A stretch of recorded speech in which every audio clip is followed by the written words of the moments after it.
श्री सतचंडी महायज्ञ को लेकर निकाली कलश यात्रा।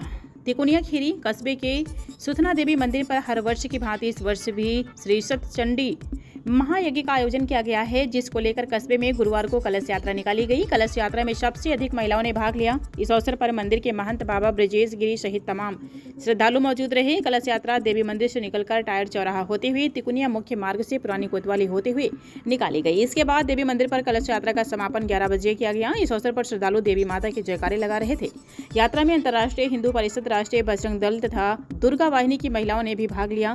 बता दें कि इस अवसर पर कथावाचक पंडित विभू तिवारी, डीपी गोयल, रोहताश मल अग्रवाल, आशीष अग्रवाल, परशुराम महावर, अजय गर्ग, मनीष गोयल, वीरेंद्र गुप्ता, अनिल सिंह, प्रदीप गर्ग, प्रदीप शर्मा, मनीष गोयल, तरुण अग्रवाल, सतीश राणा, ओम राणा सहित तमाम श्रद्धालु मौजूद रहे।